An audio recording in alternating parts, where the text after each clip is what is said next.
I think some of the elements of invention and discovery are having space for tinkering, having space for just pure exploratory research and not defining things too much, and empowering your lab members to really put on their thinking caps to try different things, and then working with them, going back and forth and saying, wow, this is cool, have you tried this? And giving that real-time feedback.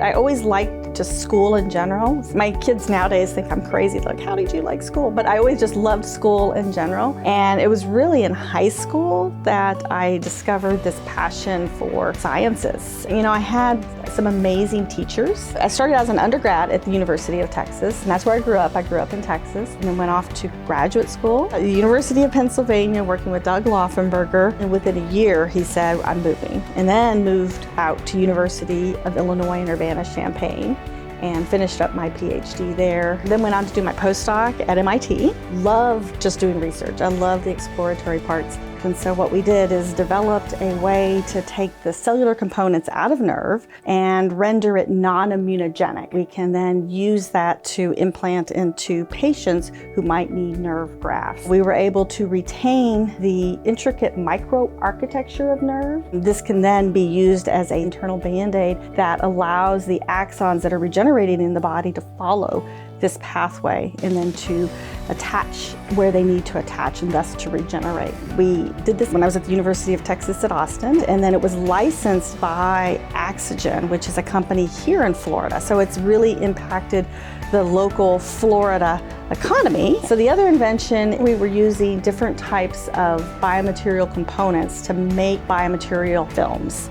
So we set out to actually make hydrogels that we could use for nerve regeneration, which is one of the major emphasis in our lab. It turned out that it really didn't work for that application, but what we found out is that we could make thin films of these materials, almost like saran wrap. We were able to introduce what we called in situ crystallization, where we could create micropores within these materials, interconnected networks. Originally, we wanted those pores to be able to guide the axons for regeneration, but that didn't work out. So we went and talked to a number of folks at the hospital, and one of the surgeons said, wow, this could be very useful for some of the back surgeries that we do. After the surgery, tissues start to adhere all over the place. It causes major scarring. All these adhesions will form. It's almost like weeds kind of growing in the body, and then sometimes people have limited mobility because of that and a lot of pain. And so surgeons will often, after they do a back surgery, have to go in and do multiple back surgeries. So he said, wow, this could be useful because maybe we can use these films because they're non-adhesive